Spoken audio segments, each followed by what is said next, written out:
dans un couple, il ne faut pas déléguer la gestion financière à l'un ou à l'autre. En fait, c'est la même chose que le partage des tâches ménagères. Les tâches financières, ça se partage. Une déclaration d'impôt, ça se fait à deux. La souscription d'un crédit immobilier, très important, ça se fait à deux. Les rendez-vous chez le conseiller en gestion de patrimoine, ça se fait à deux.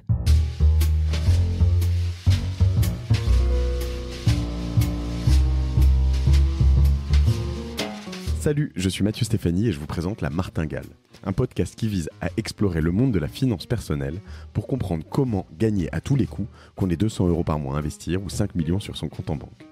On va pas se mentir, c'est un peu ambitieux, mais les faits sont là. Jusqu'à maintenant, j'ai pas pris le temps de m'intéresser à tous ces sujets et il est temps que ça change. Alors abonnez-vous, des éclairages gratuits, ça commence par là.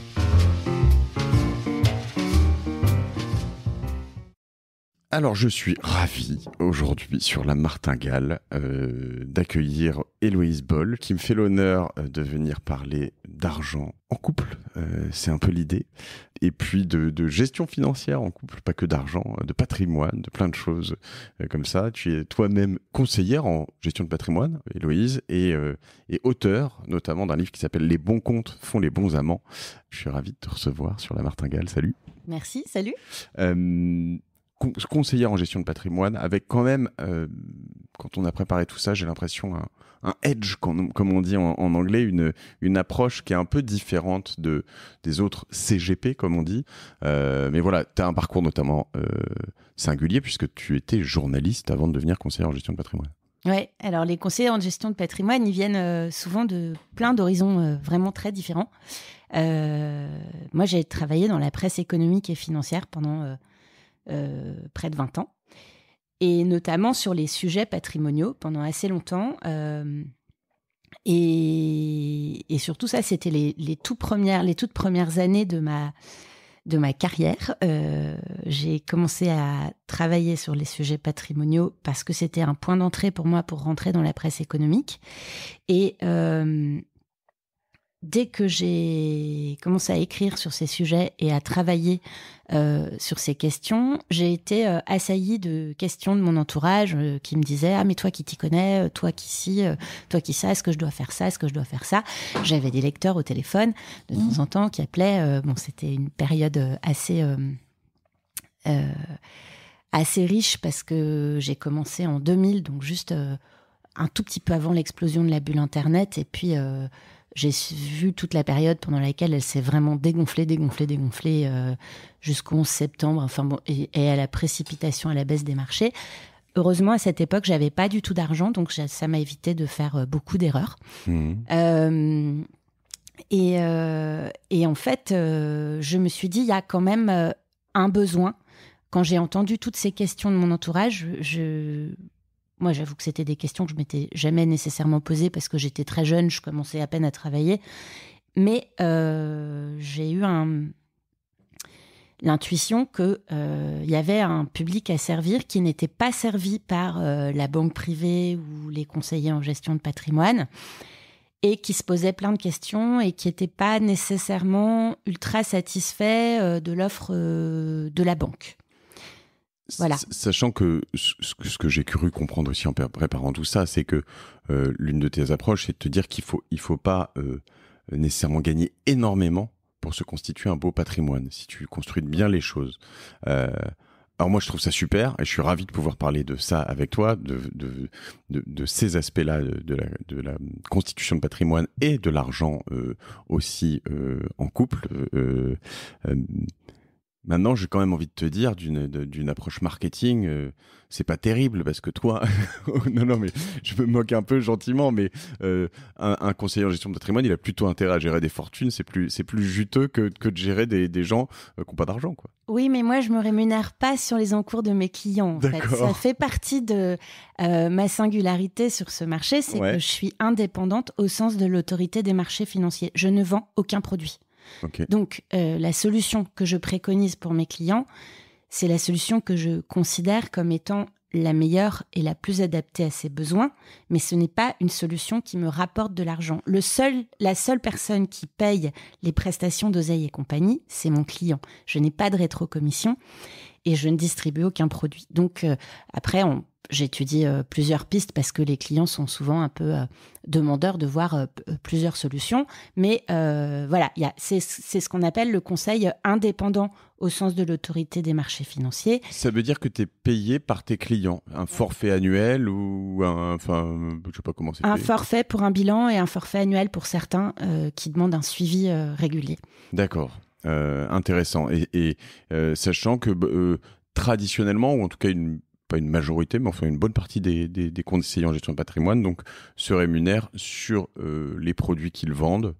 De manière désormais normalement transparente, puisque c'est légalement obligatoire de faire un compte-rendu tous les ans de ce que chacun a gagné dans l'année pour le compte de ses clients. C'est ça ? Ils sont obligés de communiquer sur notamment les commissions, les rétrocessions qu'ils touchent sur l'argent placé. Mais ce système de rémunération fait qu'effectivement, c'est plus rémunérateur pour un conseiller en gestion de patrimoine qui travaille de façon traditionnelle d'avoir des clients qui arrivent avec pas mal de milliers d'euros à gérer. C'est pas mon cas, et ce système de facturation au forfait et de facturation entièrement indépendante des produits que je vais préconiser et des solutions que je vais préconiser, ça me permet de servir tout le monde. Ça me permet de servir des personnes qui ont un bon patrimoine assez costaud, solide. Ça me permet de servir des gens qui ont un patrimoine immobilier sans avoir nécessairement beaucoup de patrimoine financier. Et ça me permet de servir les petits patrimoines en constitution, mais avec tout un tas de questions qui préoccupent un peu ses clients. Je n'ai pas de barrière à l'entrée, en fait. Compris, merci pour cette intro. Alors pourquoi ça t'est venu d'écrire un bouquin sur donc l'argent et le couple, les bons comptes font les bons amants. En fait, c'est assez drôle parce que alors pour toute personne en couple et ceux qui ne le sont pas encore d'ailleurs, faut y penser aussi, mais c'est quand même toujours un sujet. Je veux dire, enfin toujours, souvent, il y a des sujets qui font grincer. Alors ça peut être un sujet d'ailleurs avec ses amis, avec beaucoup d'interactions, ses associés. C'est vrai que c'est souvent voilà, mais en couple, il y a tu vois, on voit souvent l'amour, les enfants, des tas de choses super bien, les vacances top, etc. Mais quand on vient au sujet de l'argent, alors quand les deux gagnent, quand l'un gagne plus que l'autre, quand l'un gagne rien et dépendant de l'autre, etc. Et c'est tellement de questions sur même le régime matrimonial, sur plein de choses que tu as touché dans ce livre. Pourquoi tu as fait ça? Est-ce que tu peux me raconter un peu l'origine et les bases? Ouais. En fait, quand un petit peu avant la création d'Oseille et compagnie, j'ai eu la même année autour de moi plusieurs séparations. Bon, jusqu'ici, rien d'anormal. Il y a des couples qui se séparent même beaucoup plus tôt. Mais quand tu te sépares au bout de 15 ans, 20 ans, ça fait, sur le plan financier, ça fait plus mal que quand tu te sépares au bout de 2 ans. D'accord. Non, ça fait de toute façon mal sur le plan affectif, mais si tu veux, quand tu te sépares au bout de 2 ans, bon, tu récupères un canapé, un sac à linge sale et tu reprends ta brosse à dents. Quand tu te sépares... je la laisse, moi je suis grand prince, tu sais, ma brosse à dents, je la laisse. Quand tu te sépares au bout de 15 ans, 20 ans, parfois plus, ouais. Bah, tu as accumulé normalement, ou pas du tout d'ailleurs, mais enfin, souvent tu as des enfants, c'est pas systématique, mais donc malgré tout l'amour qu'on leur porte, ils représentent quand même une charge certaine. Ça veut dire qu'il va falloir que tu te reloges, dans un appartement un peu grand. Enfin, c'est des considérations financières qui sont tout de suite un peu plus costaud que quand tu déménages juste avec un baluchon et ton téléphone et ton ordi. Par ailleurs, souvent, tu as accumulé un petit peu de patrimoine. Parfois, tu as acheté un appart, une maison, tu as mis de l'argent de côté, tu as reçu, dans certains cas, des actions de ta boîte, tu as une participation, parfois, tu as hérité parce que tu as perdu tes parents. Alors, pas forcément des milliers, des cents, mais voilà. Alors, de temps en temps, l'argent que tu as reçu parce que ta mère est morte et qu'elle t'a laissé un peu d'argent, tu l'as investi dans le remboursement de la maison parce que tu t'es dit comme ça on remboursera plus vite et en fait. Et d'ailleurs là tu parles que de potentiellement de gains. Parce que on a pu te filer en effet un bitcoin, 10 bitcoins quand ça valait 100 balles et puis tu disais maintenant et puis t'as 5 millions, j'en sais rien, c'est beaucoup moins, mais tu peux aussi avoir des pertes, je veux dire, une grosse dette au passage. T'as contracté des dettes et ça aussi c'est un sujet. Et puis j'ajoute un autre sujet qui est éminemment complexe et qui rend les gens assez chèvres. Parfois t'as créé une boîte ou t'as racheté une boîte, quelle drôle d'idée, développé et t'es super content. Et puis tu te sépares. Et en fait, jusque-là, c'est très fréquent. Je veux dire, c'est pas un drame, ça fait mal au cœur. C'est compliqué, mais il y a des gens qui s'en sont relevés, heureusement. Et là, tu fais les comptes. Alors, je te pose une demi-seconde. On est à la séparation. On va dire le trigger, comme on dit en anglais, la gâchette qui a un peu initié ça, c'est vraiment la séparation. C'est en gros un peu comme dans le contrat. C'est se dire en fait quand tout part en live, il faut quand même dire aux gens pour qui tout va bien que si jamais ou voilà,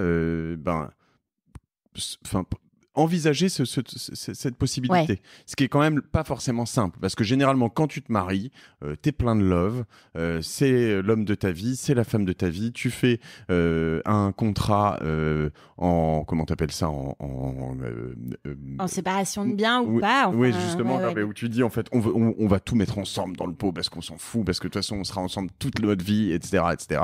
Et puis voilà, en fait, c'est aussi ça, l'état d'esprit dans lequel tu es. Et en fait, c'est un truc de notre époque. C'est une très belle chose. Aujourd'hui, on se marie plus par intérêt. Il y a 100 ans, 150 ans, on se mariait parce que le fils du voisin avait des terres et que ça permettait d'élargir la propriété, l'exploitation agricole. Mais tu n'avais pas le choix aussi. Tu te mariais qu'avec le fils du voisin. Tu n'avais pas le choix. Mais c'était un mariage d'intérêt. Donc, si tu t'entendais bien, parfois tu finissais même par t'aimer, c'était magique. Sinon, en fait, les considérations amoureuses avaient assez peu de place. Life. Voilà. Aujourd'hui, tu te maries plus par intérêt. Alors, enfin, à quelques exceptions près de gens qui savent vraiment très très bien compter. Mais c'est quand même un peu triste. Mais aujourd'hui, les gens se marient par amour. Aujourd'hui, tu te maries par amour ou tu t'installes avec quelqu'un. Par amour, en principe. Enfin, tu vois, c'est pas. Et donc, le problème, c'est pas de se marier par amour. Le problème, c'est d'oublier de penser à ses intérêts. Mais c'est ça qu'il faut que je fasse. En fait, tu me donnes une idée. Je vais faire un épisode comment bien se marier, tu vois. Alors, comment faire un bon mariage d'intérêt. Un beau mariage. Non. Donc, ok, on se marie et c'est ce que je dis. Donc, on est dans cette bulle d'amour. On pense pas du tout à ses intérêts. Et en fait, c'est ça le problème, c'est que. C'est pas parce que on est très heureux pendant 15 ans, 20 ans, 40 ans qu'on doit se retrouver à poil à la fin. En fait, c'est ça. C'est que quelque part, tu as envie de dire, ma chère Héloïse, c'est super moche ce que tu dis, tu vois. On pense pas aux intérêts. Ouais, non, mais tu vois, je suis en train de préparer ce truc, on met des fleurs, on met des machins, etc., etc. Et puis voilà. Le truc qui est quand même super moche et que tu vois en tant que conseiller en gestion de patrimoine, que des avocats voient en accompagnant spécialistes dans le divorce au quotidien, quoi. Pas, voilà. Ce sont des hommes, des femmes, plus souvent des femmes quand même, encore aujourd'hui, je crois, qui se retrouvent littéralement parce qu'elles ont fait des sacrifices ou parce qu'ils ont fait des sacrifices, parce qu'ils ont suivi une femme, un mari, un conjoint à l'autre bout du monde, lâcher un boulot super bien payé, etc., abandonner une carrière pour s'occuper des enfants, au bout de 30 ans, 40 ans, quand monsieur, madame se barre avec je sais pas qui ou autre raison, juste parce qu'ils s'aiment plus, à poil, avec rien, littéralement rien. Ouais, ou avec très peu, alors qu'ils ont énormément contribué à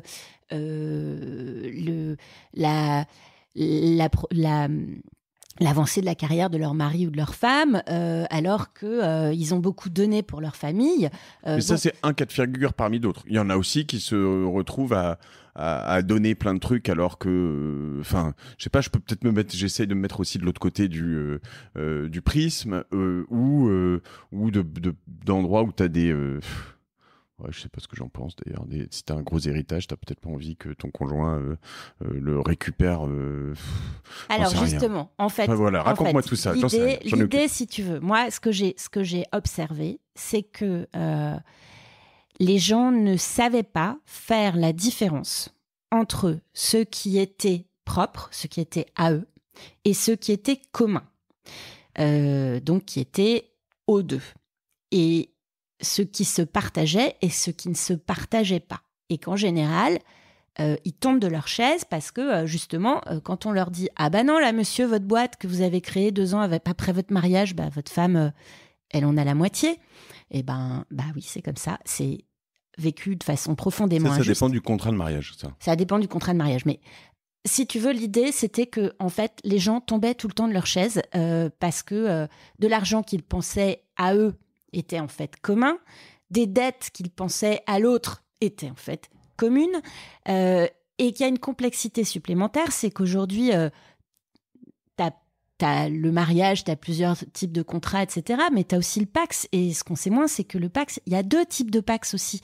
Et donc, en fait, et puis il y a les gens qui vivent en union libre, et tout ça est joyeusement mélangé dans une confusion générale et induit toutes les personnes qui s'aiment en erreur, en fait. Et donc, j'ai écrit ce bouquin pour essayer de clarifier auprès de mes lecteurs leur situation. C'est pour qu'ils sachent ce qui était propre, ce qui était commun, et comment faire pour avoir une répartition à peu près équitable et des dépenses, et de l'épargne, et des crédits, et des dettes, et de toutes ces choses-là.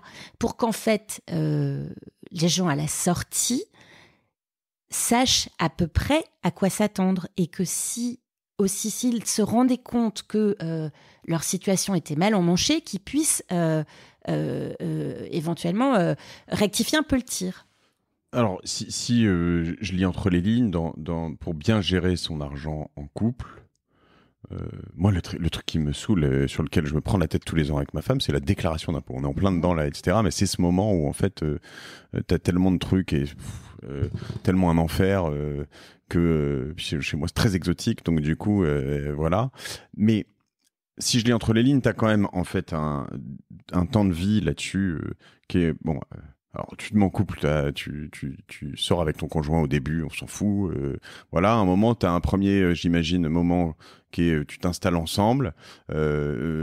Il y a un moment où il y a une union officielle, qui est un pacte ou un mariage, peu importe. Mais donc là-dessus, là, c'est ce que je dirais l'entrée. Après, il y a des éléments de vie, achat d'appartement, etc., etc. Mais donc, et il y a une sortie potentielle qui est, on rompt et officiellement on se sépare. Il y a toujours une sortie, Mathieu, en fait. Oui. Parce que même si tu t'aimes pendant 60 ans, la sortie, ça peut être un deuil. Oui, exactement. Et c'est tout aussi désastreux de temps en temps sur le plan financier. Ok. Et donc, alors voilà, il y a une sortie. Donc, entrée, vie, sortie. L'entrée, en fait, faut bien en parler. Dans la vie, il peut y avoir pas mal d'éléments. Je veux dire, en effet, j'ai pris cet exemple tout à l'heure de dire tu te fais muter, ton conjoint vient avec toi. Typiquement, ça peut changer le deal de l'entrée quand même. Tu vois ce que je veux dire ? À un moment, en fait, admettons que tu t'es à deux, les deux ont pas grand-chose ou rien. Tu peux te dire légitimement, bon bah on se met ensemble, on est une team, on avance, on met tout en commun et puis si on split, on sépare en deux. Moi, je trouve ça assez fair. En fait, c'est assez beau dans l'idée. Mais à un moment, si cet élément, si cet équilibre est plus vécu, il y en a un qui se met à travailler, l'autre plus. Alors, quoi que tu me diras, là, ça reste dans le deal, etc. Mais de temps en temps, justement, l'entrée de vie peut être différente où tu te dis, bon, attends, on sépare tout parce que moi, j'ai un gros patrimoine, toi, t'as un tout petit truc, donc si jamais on se sépare, j'ai pas envie de t'enfiler la moitié, et puis j'ai pas envie qu'on se marie enfin, d'avoir juste le sentiment qu'on se marie pour des histoires de dot, tu vois. Mais en l'occurrence, si toi, tu continues à bosser avec ton gros patrimoine et que ton conjoint arrête de bosser et qu'à la fin t'as tout séparé et que tu laisses ton conjoint sur la paille, pas cool quoi. Donc il y a des moments il faut faire des choses comme ça. Ça Ça se fait comment? Je veux dire, faut aller voir Héloïse Boll, ou faut aller voir un avocat, ou comment? Parce que c'est pas simple. Je veux dire, si t'en parles entre deux, il faut quand même écrire des choses, signer des choses. C'est pour ça. Alors la première des choses, c'est de savoir déjà ce qu'on a signé au départ. La plupart des gens le savent pas. En fait, quand tu te maries sans faire de contrat, c'est le code civil qui va décider pour toi ce qui reste commun, ce qui reste propre. Et quand tu fais pas de contrat, t'es dans on appelle ça comment? Alors, ça s'appelle le régime de la communauté réduite aux acquets. Ça veut dire, en gros, que ce qui reste propre de toute façon, c'est l'argent que tu avais avant ton mariage. Encore faut-il avoir des traces. Tu dis argent, mais c'est potentiellement patrimoine. L'argent, l'appartement, n'importe quoi, enfin tout ce que tu possèdes avant le mariage. Et tes dettes aussi. Pour être capable de le retracer un jour. Mais il faut être capable de le retracer un jour. Ce qui reste à toi, c'est l'argent que tu as reçu ou que tu recevras même pendant ton mariage par donation ou par succession. Ok. Ça restera toujours à toi. Mais là encore, si tu t'amuses à investir cet argent dans l'appartement commun, bonjour, il va falloir faire les comptes quand même. Ça va être très compliqué. Il va falloir prouver l'origine des fonds, etc. C'est un peu casse-pied. C'est pas simple. Mais ça reste à toi. Ce qui est commun, c'est tout ce qui se passe à l'exception des successions et des donations par les parents ou la famille. C'est tout ce qui se passe pendant le mariage. C'est la boîte que tu crées, le crédit que tu contractes, l'argent que tu mets de côté, les salaires que tu gagnes, les primes que tu reçois, les crédits que tu contractes, les dettes. Ouais. Non, je veux dire, après, si la boîte que tu crées, elle part en carafe et que tu dois énormément d'argent, c'est pour tout le monde, quoi. Voilà. Parce que chaque fois, je reviens là-dessus parce que on peut voir souvent, quand on pense la boîte que tu crées, on voit toujours le potentiel gain, mais faut aussi toujours voir le potentiel perte. Tu peux protéger l'autre en te disant, et protéger même l'ensemble, parce que te retrouver à faire une boîte une boîte ou des investissements qui partent en live, tu peux avoir ton conjoint qui doit payer pour toi les erreurs que tu as faites. Ouais, alors il y a aussi des façons de se protéger dans la structure de boîte que tu crées aussi. Mais enfin, c'est quand même important de savoir, et à plus forte raison quand tu t'investis énormément dans un projet entrepreneurial, mais pas seulement. En fait, ce qui est important, et c'est pour ça que j'ai écrit ce bouquin, c'est de savoir où on va et où on va. Mais sinon, tu te maries pas, puis c'est plus simple. Oui, tu peux ne pas être marié, c'est plus simple. Pour les impôts, alors, c'est pas tant pour les impôts. Il y a évidemment un problème pour les impôts. Il y a un autre sujet, qui est aussi un sujet fiscal, mais le jour où tu meurs, quand tu es en union libre, la personne avec laquelle tu vis, même si tu vis avec elle depuis 40 ans, n'est personne aux yeux de la loi. Donc, ça veut dire que si tu n'as pas fait de testament, elle a aucun droit sur ce que tu possèdes. Et dans tous les cas, même si tu l'as désignée dans un testament, déjà, elle passe après plein d'autres héritiers et ensuite, elle paye 60% de droits. Donc, c'est ce qu'on appelle un peu un sport de riche, en fait, l'union libre. Okay. Y a d'autres façons d'avoir des situations qui sont plutôt claires. Moi, j'adore le contrat de mariage en séparation de biens, le moins sophistiqué possible, parce qu'après, tu peux rajouter des clauses dans tous les sens et tu oublieras que tu as signé ces clauses. Donc, je reprends, tu m'as dit, juste avant que tu me les dises, rapidement tous, la communauté réduite aux acquets, c'est le premier où tu n'as pas de contrat, rien en fait. Tu prévois pas de contrat. Et donc, c'est le code civil qui fait le contrat. Et il y en a 2 autres, c'est ça? Ou plus? Il y en a plein, il y en a 6 en tout. Les plus fréquents, c'est la communauté réduite aux acquets, qui est le régime par défaut. C'est plus de 80% des couples. Ok. Et le mariage en séparation de biens, où là, tout est séparé. Mais c'est pareil. Alors, si tu fais ça, faut juste, d'une part, pouvoir tracer et pas tout mettre dans un pot commun systématiquement, parce que là, c'est un peu compliqué. Et puis, par ailleurs, si tu es marié en séparation de biens, ça veut dire que les deux ont des avancées de carrière et que les deux épargnent. Parce que si tu te retrouves dans une situation très déséquilibrée alors que tu es en séparation de biens, c'est compliqué en fait. parce que t'as pas de droit sur le patrimoine de l'autre. Si tu le suis pendant 10 ans à Tombouctou, je sais pas où, dans une expatriation ou dans des aventures entrepreneuriales et que tu fais avancer cette carrière, que finalement tu contribues beaucoup, mais que tu es en séparation de biens, tu n'as droit à rien. Donc ça aussi, il faut le savoir en réalité, parce que si tu fais ça, tu te mets en risque et tu t'appauvris. Voilà. Mon bouquin, il est là pour aider les lecteurs à savoir à quoi les expose leur situation. Tu as aussi le Pacs qui est signé depuis 2007, qui est un Pacs séparatiste, où tout est séparé. Donc comme si tu n'étais pas marié, en fait.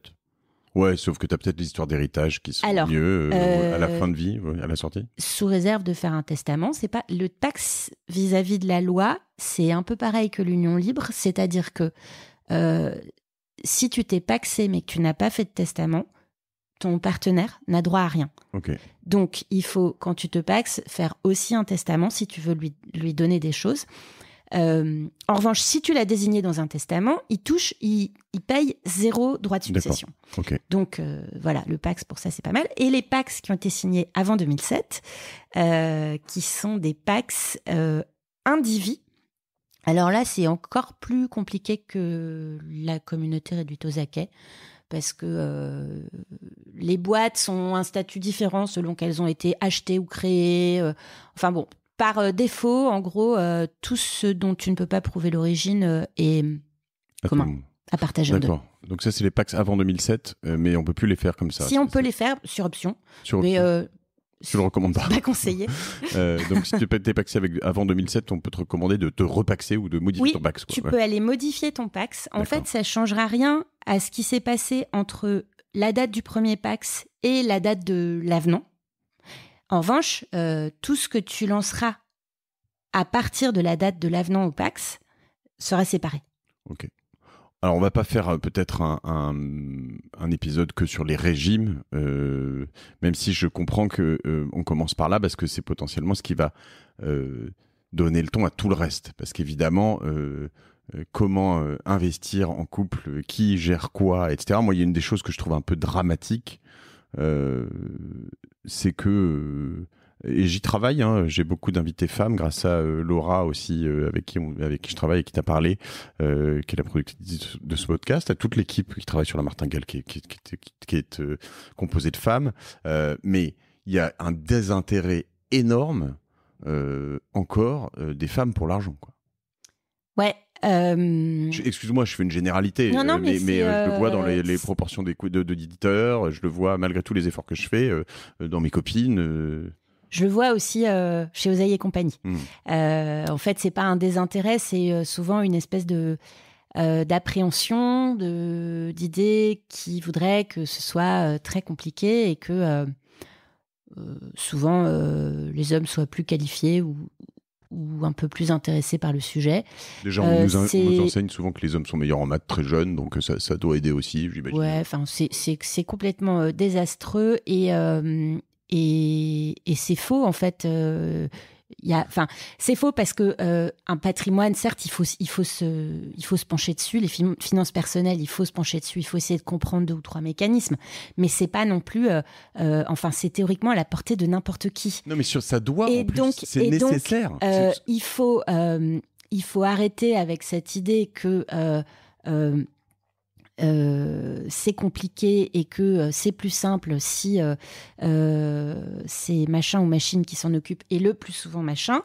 Et en fait, il faut... alors, quand on est une femme, il faut se pencher sur la situation de façon encore plus nécessaire, et d'autant plus nécessaire que on a des travaux là récemment qui montrent quand même que par tout un tas de biais de genre, la société tout entière est assez encline à favoriser les hommes dans les séparations, dans les successions, etc. Donc il faut s'y intéresser là aussi pour défendre son beefsteak, en fait. C'est pas plus compliqué que ça, pour comprendre ce qui se passe et pouvoir revendiquer ce à quoi on a droit.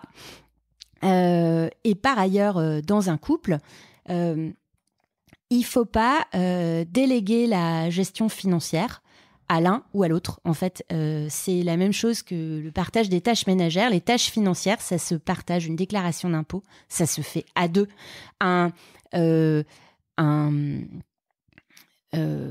souscription d'un crédit immobilier, très important, ça se fait à deux. Les rendez-vous chez le conseiller en gestion de patrimoine, ça se fait à deux.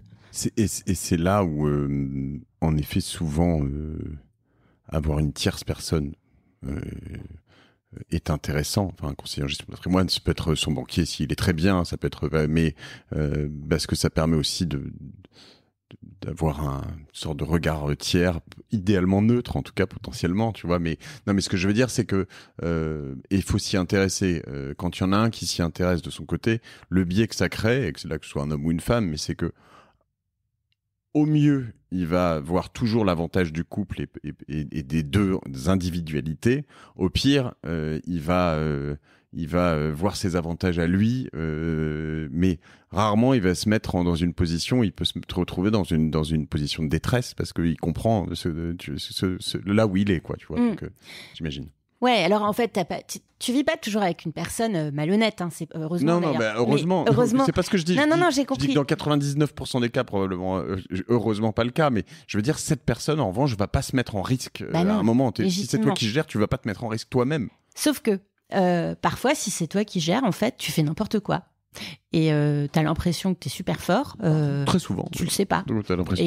Et puis tu prends beaucoup trop de risques par rapport à la dose de risque que supporterait ta chérie. Ça, c'est le premier exemple. Parfois, tu fais des trucs que tu comprends pas très bien toi-même. Parce que dans la gestion de patrimoine, de temps en temps, il y a des produits ou que tout le monde fait. Des dispositifs un peu sophistiqués. Et tu comprends pas toujours ce que ça implique. Parfois, tu te fais arnaquer parce qu'il y a des tas de gens malhonnêtes aussi dans la finance. Parfois, tu te fais revendre des produits compliqués. Parfois, tu tombes sur un petit site qui dit « Oh, 6% sans risque, ça vous botte ?» Parce que quand même, les épargnants sont floués avec le livret A. Venez, investissez votre argent. Et là, tu fais un chèque de 20 000 balles, tu fais une carte bleue de 20 000 balles ou un virement de 20 000 balles, et il n'y en a plus. Enfin, en tout cas, déjà, c'est bien de discuter à deux des décisions d'investissement parce que finalement, tout le monde n'a pas la même approche, n'a pas le même rapport au risque, n'a pas la même... les mêmes envies non plus de placement. Et puis, surtout, ce qui est important, c'est que tout le monde sache ce qui se passe dans les finances du couple. Et les finances de l'autre, ça fait aussi partie des finances du couple, malgré tout. Ça, c'est intéressant. Les finances de l'autre font partie des finances du couple. Où je suis complètement d'accord. Je vais pas te parler de ma relation particulière, mais un peu quand même, et aussi chez beaucoup d'amis. En fait, ce que tu dis, je suis complètement d'accord. Mais en fait, il se trouve que je connais pas ou très peu de couples, et dans une grande majorité, ce sont les hommes qui s'en occupent, mais pas que. Je connais des exceptions. Mais où les deux vraiment s'en occupent, sont impliqués. Là, ce que tu me décris, c'est un idéal.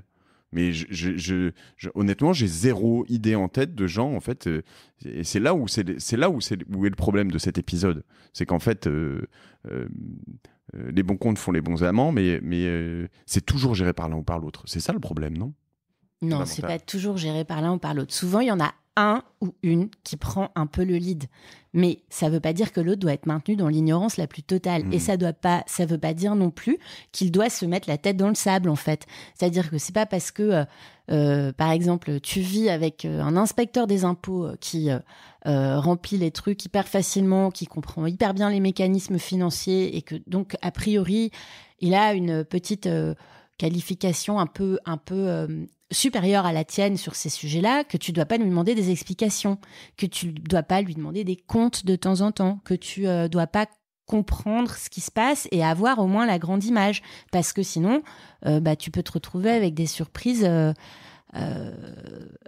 assez désagréables. On a vaguement parlé alors, on a très bien parlé de l'entrée, on a vaguement parlé de la sortie, on pourra y revenir éventuellement. Moi, ce que je voudrais comprendre dans ce que tu as vécu, compris, ce que tu vis au quotidien, dans ce que tu as écrit, là, on parle donc de la durée de vie du couple. Donc, la base, c'est qu'on réussisse à être inclusif et à intéresser les deux, ça, tu viens de le dire. Quels sont les autres événements importants dans cette durée de vie que je dois comprendre, que nos auditeurs doivent comprendre, sur lesquels on doit faire des changements, pas laisser... est-ce que tu peux me raconter un peu ça ? La première chose n'a rien à voir avec un événement. La première chose, c'est d'avoir une répartition des dépenses qui soit équitable au quotidien. Je parle des dépenses de remboursement de l'appartement quand on rembourse. Équitable ne veut pas dire égalitaire. Absolument. La pire des erreurs quand on commence à avoir des revenus qui sont un peu déséquilibrés, c'est de faire 50-50. Ça, j'en connais beaucoup trop qui font ça. Je suis complètement aligné. Le égalitaire, c'est dire on rembourse 3 000 € par mois pour notre appartement. C'est ça, les Parisiens, pardon. 1 000 € par mois pour notre appartement. Et on met 500 alors qu'il y en a un qui gagne 3 fois plus que l'autre. Alors, déjà, c'est ridicule parce que... Alors là, pour le coup, on peut se dire c'est une question d'amour, de je sais pas quoi, mais en fait, c'est ridicule parce que c'est pas la réalité. Mais en plus, c'est très limitant. Parce qu'en plus, du coup, on va vivre dans un truc beaucoup plus petit pour pas mettre trop la pression à l'autre, ou alors on met trop la pression à l'autre.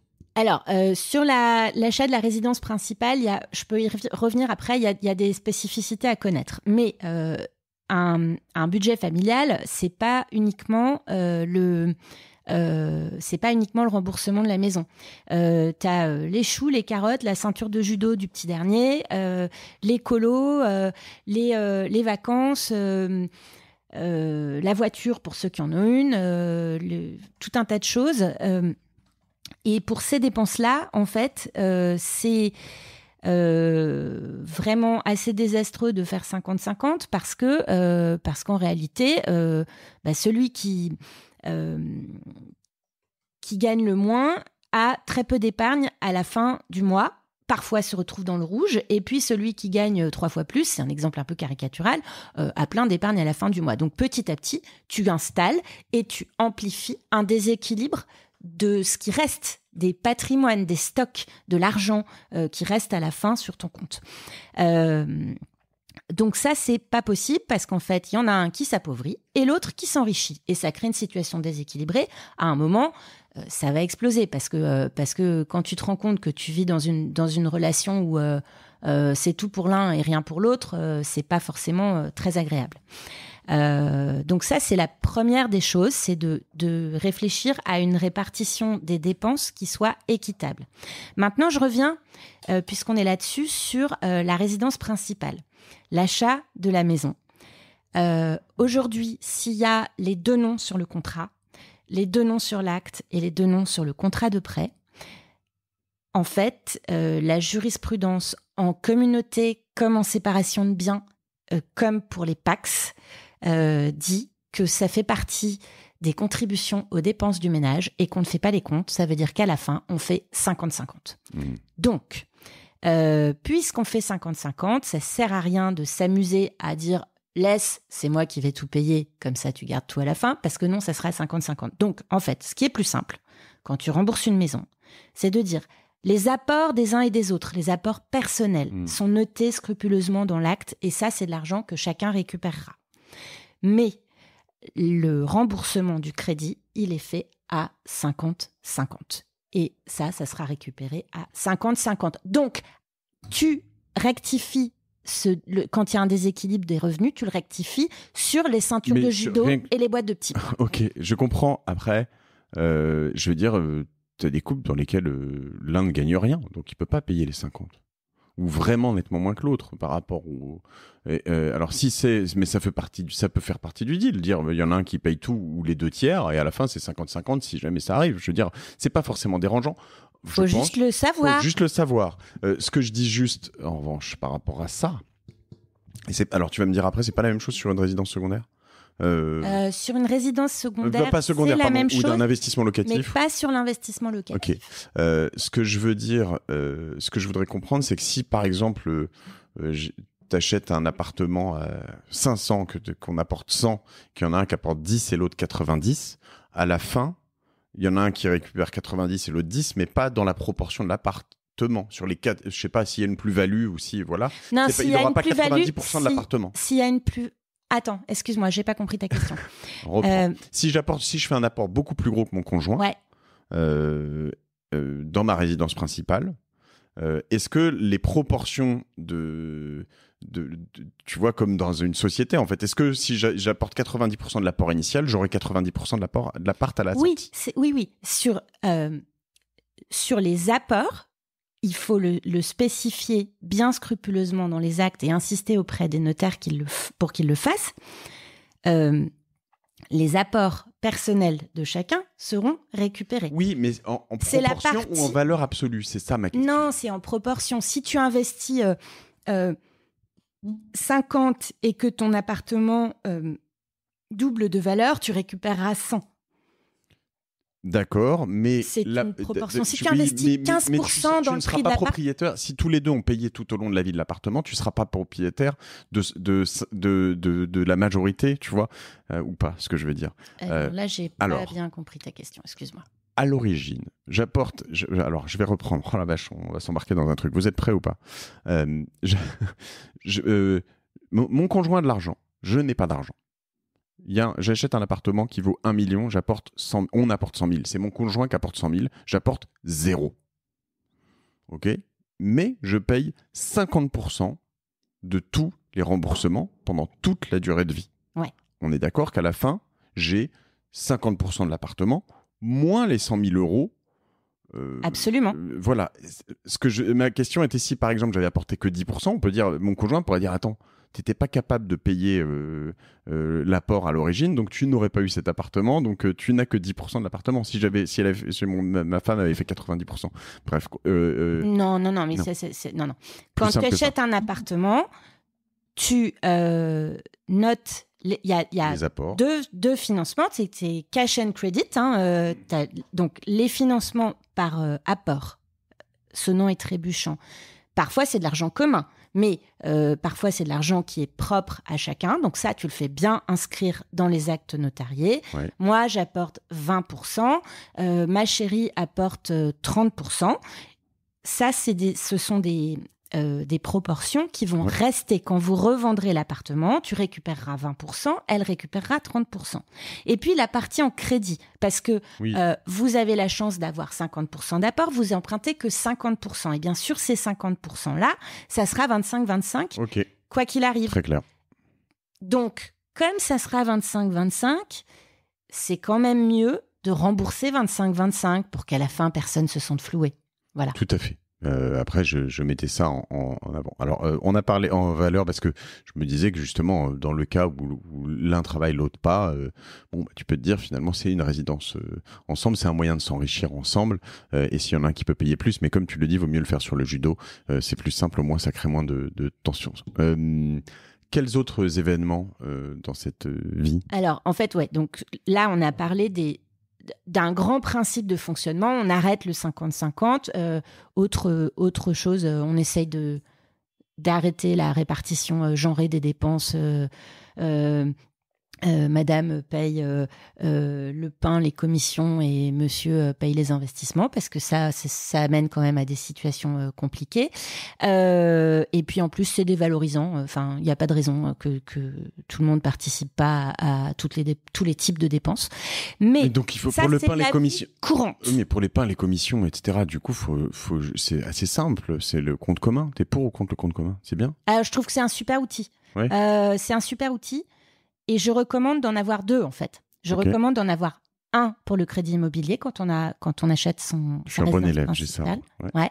Sur lequel il y a juste les prélèvements pour le crédit immobilier. Ça veut dire que ça va pas se fondre avec les choux, les carottes, la ceinture de judo. Les choses sont tracées. J'ai remboursé ça, t'as remboursé ça. Si jamais la jurisprudence change, c'est tracé, c'est visible, c'est facile à retrouver. Et l'autre conjoint, en fait, c'est un outil qui doit permettre justement que chacun, au début du mois ou à la fin du mois, quand il reçoit soit son salaire, soit sa rémunération d'entrepreneur, que chacun abonde dans un compte, donc à proportion de ses moyens. Ça, c'est ce que dit le Code civil d'ailleurs. et que dans ce compte, avec ce compte, soit payé justement le quotidien, les rendez-vous chez le médecin, les allers-retours à la gare, enfin, j'en sais rien, toutes ces choses-là, sans avoir besoin de faire les petits comptes tous les jours, là, en disant « Ah oui, j'ai payé la baguette, tu peux me rembourser c'est pas possible. Ouais, non, c'est pas possible. Donc, en fait, ce truc-là, cet outil, le compte joint pour la vie courante. C'est le fonctionnement général. Super parce que il t'évite d'y penser, en fait. Début du mois, tu fais un virement, plap, plap. J'ai des potes qui n'ont plus qu'un compte commun. Tout va dessus. Alors moi, ça me fait halluciner, ça m'angoisse de me dire ta vie n'est plus qu'un couple, tu vois. Ouais, alors je connais pas leur régime matrimonial pour le coup. Moi, j'ai rencontré des clients qui étaient mariés en communauté réduite aux acquets et qui faisaient compte séparés scrupuleusement, qui se remboursaient quand ils s'empruntaient de l'argent. C'est l'enfer aussi. Et qui n'avaient pas compris qu'en fait, tout était mélangé. Et puis, à l'inverse, tu as des gens qui sont mariés en séparation ou qui sont pacsés dans un régime séparatiste et qui mettent tout en commun. Bon, c'est un peu spécial. Par ailleurs, c'est quand même plutôt agréable d'avoir un compte à soi, même si l'argent est partagé, en fait, de pouvoir acheter un petit truc de temps en temps sans que l'autre dise « Ah bah dis donc, tu t'es pas embêté, les 6 bouteilles de vin, là, Grand Cru, Médoc, je sais pas quoi, t'exagères ?» Enfin, de temps en temps, on a besoin de se faire des petits cadeaux. On n'a pas forcément envie d'en parler à l'autre. Parfois, on a besoin de faire des cadeaux à l'autre. Parfois, il y a des couples, et c'est une situation de plus en plus fréquente, où on aide les parents parce que on a un parent qui éprouve certaines difficultés financières. On est obligé de les aider. Déjà, on est obligé de les aider, mais en plus, c'est pas nécessairement des choses sur lesquelles tu as envie de demander l'aval de l'autre. Ok, tu aurais d'autres éléments, événements intéressants? En fait, il y a quand même une chose à savoir. Enfin, j'ai donné les grands principes, mais il y a aussi une autre règle importante. C'est que justement, la vie, ça change en fait. Quand tu te maries, théoriquement, si tu te maries à 30 ans, t'es jeune, t'es en bonne santé, t'as un super job, t'as une ascension de carrière fulgurante devant toi. Enfin bon, la vie t'appartient, le monde t'appartient, c'est génial. Entre-temps, peuvent se produire plusieurs événements.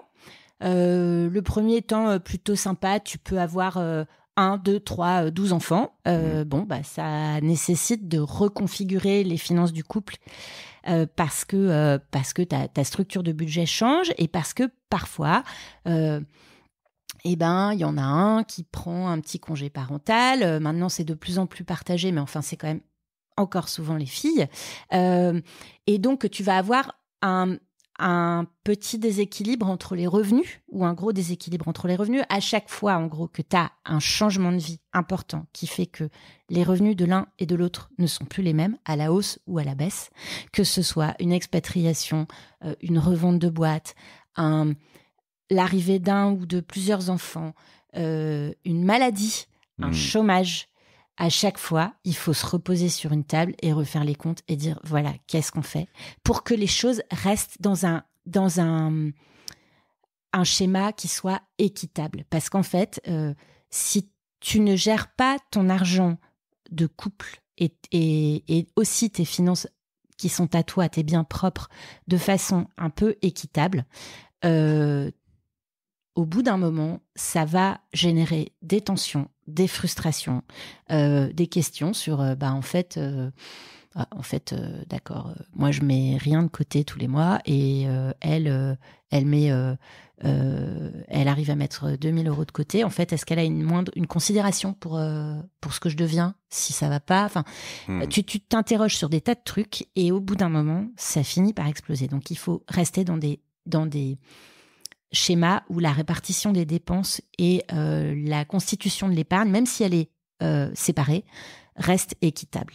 Finalement, tu le fais, c'est peut-être aussi le point, tu le fais souvent au moment de la déclaration d'impôt, c'est peut-être pour ça, mais peut-être que tous les ans, tous les 2 ans, tous les 3 ans, en tout cas, il y a un rythme avant d'avoir besoin d'aller voir un thérapeute parce que c'est aller trop loin pour se dire, en gros, et ces événements de vie aussi qui viennent, mais de temps en temps, t'es pas là-dedans. Je veux dire, moi, j'ai créé des entreprises, j'ai fait ces choses-là où, en fait, dans un couple, tout comme quand tu arrêtes de travailler, certains pour t'occuper de tes enfants, ou quand tu crées une entreprise, ou quand ça nécessite quand même un deal qui peut être oral, mais c'est bien d'être écrit à un moment. Je parle pas d'une signature ni d'une valeur légale, même si, mais au moins de quelque chose qui reste. Moi, c'est aussi ce que je demande avec mes collaborateurs ici, de dire, attends, tu t'engages sur un truc, écris-le, tu vois.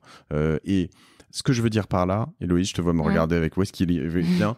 Non, mais c'est que typiquement, je prends des créations d'entreprises, c'est un effort de couple réellement. C'est-à-dire que généralement, tu en as un qui va continuer à gagner de l'argent. Il y a une période où alors souvent, tu peux t'arranger avec Pôle emploi, le chômage, gagner encore un peu, et puis si ça marche pas, revenir dans le marché de l'emploi autrement. Mais tu as quand même des années où tu galères avant que ça se passe bien, si ça se passe bien, et quand ça se passe bien ou très bien, là, tu as une proportion inversée. Mais il faut quand même le prévoir tout ça, parce qu'en effet, qui fait les efforts quand? Si une fois que ça marche bien, tu te barres parce que ça a bien marché et que tu laisses, enfin, tu vois ce que je veux dire. Tout ça, ça doit faire dans tes événements de vie partie d'accord un petit peu. Parce que... ça doit être des deals à minima euros, mais ils n'auront pas forcément beaucoup de valeur. Ouais. Mais après, tu peux dire. Je te donne un exemple. Tu peux très bien dire, aujourd'hui tu crées une boîte, moi je continue à bosser et à assurer une grosse partie du quotidien et des dépenses parce que effectivement tu vas avoir nettement moins de revenus, etc. On est mariés en séparation de biens ou on est pacsé dans un régime séparatiste. Bah écoute, tu peux très bien à la création de ta boîte décider que tu me donnes 40% de tes parts. Par exemple.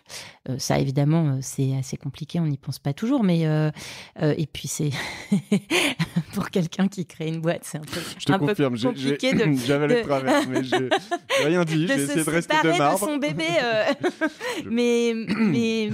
mais tu peux avoir des tas de deals. En fait, ce qui est important, c'est que quand il y a un changement ou une situation qui s'installe et qui est favorable ou défavorable, il faut juste avoir la présence d'esprit de temps en temps de, en fait, chiffrer.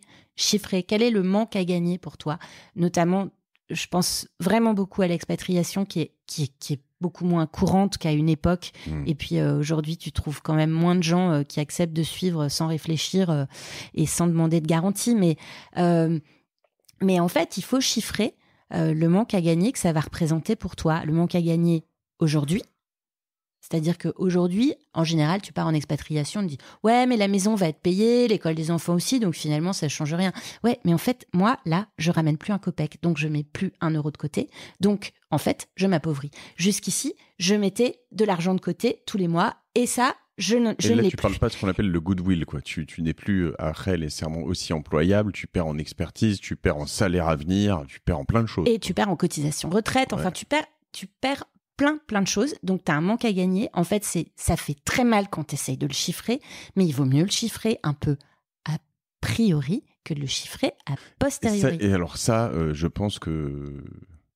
Je ne suis pas toujours à promouvoir les conseillers en gestion de patrimoine sans réserve. Je veux dire, il y en a que j'aime beaucoup et j'ai plein de potes qui le font. J'en reçois ici aussi, Géraldine Métifeux, toi, beaucoup. J'ai eu vraiment plein de... mais je pense que le faire avec un tiers, c'est déjà sera plus précis et puis c'est quand même beaucoup plus simple parce que je veux dire le faire tout seul ça fait quand même un peu compte d'apothicaire, pas forcément facile à voir, je pense. Je pense qu'on a fait un bon tour de la question. On arrive à bord de 1 heure, donc c'est hyper intéressant de voir tout ça. Je pense que il faut que tout le monde s'intéresse. C'est vraiment la base. Avant, pendant et pour la suite. Faut pas oublier, en effet, dans tout ça, les enfants. Il y a un point que je voulais ajouter aussi sur les entrepreneurs ou les entreprises qui sont créées. Il y a plusieurs point très important que j'ai appris pas mal cette année dans un épisode de Génération du Future Self avec Olivier Goua, qui annonce une maladie affreux, la sclérose latérale amyotrophique, et qui me partage un peu son passé avec des associés qui ont eu des accidents. Il y a des incidences pour le couple, il y a des incidences pour l'héritage, mais il y a aussi des incidences pour qui va diriger l'entreprise. Ouais. Typiquement, moi, j'avais pas forcément pris conscience de ça, donc je suis en train de faire, et je le recommande vraiment. Ça coûte quelques centaines d'euros, c'est pas grand-chose. Il faut appeler son notaire ou un notaire si on n'en a pas. Ce qu'on appelle un mandat de protection future. Merci. Parce que sinon, tu peux te retrouver avec une entreprise qui est gérée par un tiers, tuteur, quelqu'un qui est géré, qui est proposé par l'administration, qui n'y connaît rien et qui va se retrouver à prendre des décisions hyper importantes pour plein d'employés, juste parce que tes enfants, un juge de tutelle ou quelqu'un comme ça, juste parce que tes enfants sont pas, voilà. Donc ça fait des choses aussi dont il faut parler en couple, potentiellement, parce que moi j'ai donné ma femme et je veux que ce soit elle qui prenne les décisions et pas un juge de tutelle pour le compte de mes enfants, voilà, tu vois. Et j'ajoute que dans ces cas-là, en fait, c'est quand tu as une boîte, c'est important aussi régulièrement d'expliquer à l'autre où t'en es, même s'il n'est pas associé, de lui dire voilà, cette année j'ai fait une année dégueulasse, j'ai un gros problème avec un client, au contraire ça va super bien, mon carnet de commandes est plein jusqu'à la fin de l'année, et d'avoir quelques, en fait, que ta moitié ait quand même une perception même un peu vague, mais du tour que prennent les choses, parce que là, on n'a pas parlé, on a assez peu parlé du deuil, mais franchement, c'est des situations où ça peut être très, très compliqué. Donc, plus il en sait sur la structure de la boîte, sur la façon dont ça se passe, sur la façon dont tu gères, sur les grandes lignes que tu veux donner, et plus il sera à même de comprendre la suite. T'as raison. C'est hyper dur à la fois parce que tu sais, t'as toujours envie de te présenter sous tout ton plus bel angle aussi, et tu vois ce que je veux dire, et ça fait partie de la romance, de l'amour et de tout ça, et je suis pas que comme ça, et j'essaye en effet de bien partager, mais c'est vrai que je pense que souvent dans ces espèces de drames où t'as des entrepreneurs qui sont méga endettés, etc., et qui se montrent comme quelqu'un de très hyper successful partout, etc., il y a quand même aussi cette envie de séduire, voilà, qui est et voilà. Et là, j'ajoute que quand tu vis avec un entrepreneur ou une entrepreneuse, de la même façon que tu dois te pencher sur les comptes de ton couple, tu dois aussi demander régulièrement des explications pour savoir où ça en est. Parce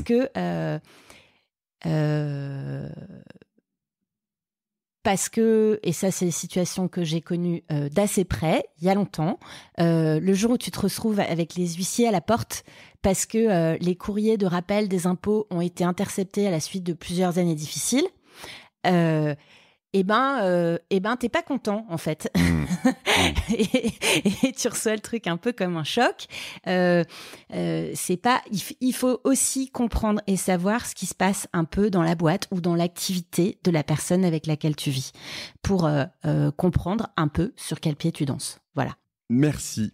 Héloïse, c'est très important. Les bons comptes font les bons amis, c'est le nom de... Les bons amants, pardon. Les bons amants. Recommence, Mathieu. Les bons comptes font les bons amants, je l'ai répété plein de fois, voilà. Ça se trouve un peu partout, chez vos bons livraires, évidemment. On remercie ton éditeur qui nous en a offert 5, je crois, pour les auditeurs. Cherche Midi Éditeur. Cherche Midi Éditeur, voilà. Donc, on les embrasse, on leur remercie, et on va les faire gagner, je pense, sur le compte LinkedIn. Si vous vous abonnez à la Martingale sur le site, voilà, sur la newsletter de la Martingale, on n'en voit que toutes les 2 semaines. C'est pas moi qui l'écris, mais elle est sympa. On met 2-3 petites choses, des références bouquins, etc. T'aurais un bouquin de finance, un autre à me recommander, quelque chose, un bouquin en général qui te plaît? Non, je sais pas. Ah ben, moi, ma grosse lecture brutale de ces derniers mois s'appelle Le genre du capital. Très bien. Par Céline Bessières et Sybille Golac aux éditions La Découverte. C'est absolument flippant. C'est un travail de sociologue qui démontre un petit peu comment la société tout entière dépouille les femmes dans les successions, les divorces, les séparations. Je dis dépouille, c'est un terme assez fort, mais en réalité, il il y a des faits, il y a des personnes, il y a des difficultés financières derrière tout ça, il y a des répercussions sur les enfants, il y a des répercussions sur la société tout entière, et c'est une espèce de système qui s'auto-entretient et dans lequel tout le monde, y compris les professionnels du patrimoine, dont je fais partie, par des histoires de biais, de mauvaise perception des choses, défavorise très souvent les femmes, et donc c'est quand même une lecture qui doit ouvrir les yeux. Voilà. Le genre du patrimoine. Le genre du capital. Du capital. Aux éditions La Découverte. Voilà, tout sera écrit. N'écoutez pas ce que je dis, lisez les commentaires. Le genre du capital. Et ta martingale à toi, ton petit péché mignon, tes investissements que tu préfères? J'attendais pas cette question. Voilà, piège, en toute fin. Je vais pas être très originale, mais j'aime beaucoup l'immobilier. L'immobilier physique en direct. Acheter à crédit. Parce que c'est la solution la plus efficace, en fait, dans le temps, pour se constituer un patrimoine solide, investir sur des montants qui sont significatifs tous les mois sans se poser de questions. C'est-à-dire qu'en fait, quand tu fais une opération d'investissement immobilier locatif, par exemple, tu te prends la tête pendant plusieurs mois pour trouver le bien, tu te prends la tête sur le financement, tu te prends la tête sur les travaux, mais une fois que c'est lancé, ça roule à peu près et tu n'as plus trop à te poser de questions. Une fois que tu as bien choisi tes locataires qui te payent, quoi. Ouais, non, mais il faut prendre des précautions. Tu as toujours des petits couacs, etc. Sauf que tu es embarqué pour 15 ans, 20 ans, 25 ans. Et donc, ça joue sur des montants qui sont assez importants. Tu finances un petit peu avec l'effet de levier du crédit. Et comme le locataire finance une partie des mensualités, finalement, le coût pour toi est pas colossal. Je trouve que c'est assez basique, mais c'est très efficace. Ultra partagé, en effet. Je découvre un peu l'univers de certaines SCPI en ce moment. Je trouve ça quand même assez cool, justement, pour pas s'ennuyer. Mais hier, mon banquier m'a refusé de me prêter pour une SCPI autre que sa banque, tu vois. Donc, tu sens que c'est compliqué, alors que sur les biens IMO, c'est différent. Merci, Héloïse Boll. Alors, on te retrouve aussi sur Oseille et compagnie, sur ton site, sur LinkedIn, où tu es active. Et puis, on peut t'écrire. Tu as une newsletter, non? Oui. J'ai une newsletter en préparation. On peut s'abonner sur le site oseilleetcompagnie.com. Voilà, allez-y pour retrouver Héloïse. Plein de bons conseils. Partagez ça avec votre conjoint. Tiens, déjà, ça fera x2 sur la martingale. Si vous en avez avec vos conjoints à venir, avec votre ex peut-être, avec votre maman, votre fille, votre cousin, votre cousine. Enfin voilà, cet épisode et je pense une bonne manière d'appréhender la martingale. J'ai plein de bons épisodes passés qui vous ont plu et à venir que j'ai déjà enregistré pour certains qui sont super cool. J'ai enfin trouvé quelqu'un qui allait me faire un épisode sur les SPAC. Alors là, on va être sur quelque chose d'assez technique, mais on va le faire de manière compréhensible puisque tout le monde parle des SPAC. Moi, je vais aussi parler des SPAC. Voilà. Et ça va être un épisode normalement à 3. Et on va faire quelques épisodes débat, je pense, un petit peu. J'aimerais notamment en faire autour des cryptos, etc. Donc voilà.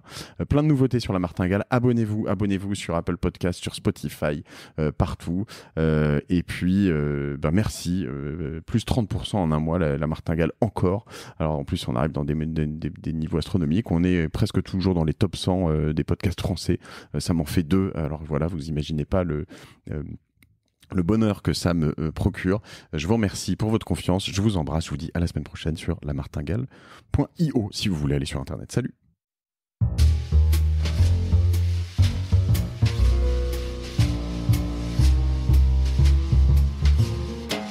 Merci d'avoir écouté La Martingale jusqu'au bout.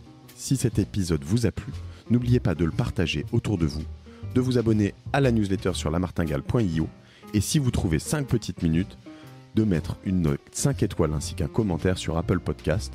Ça nous aide beaucoup pour remonter dans les classements. La Martingale est produit par Cosa Vostra, une agence de conseil tech et créative qui accompagne ses clients dans leur stratégie digitale pour qu'ils gagnent en visibilité, en singularité et en efficacité. Je remercie toutes les équipes pour la production. Je vous retrouve dans 15 jours. Je suis Mathieu Stéphanie et je vous dis merci.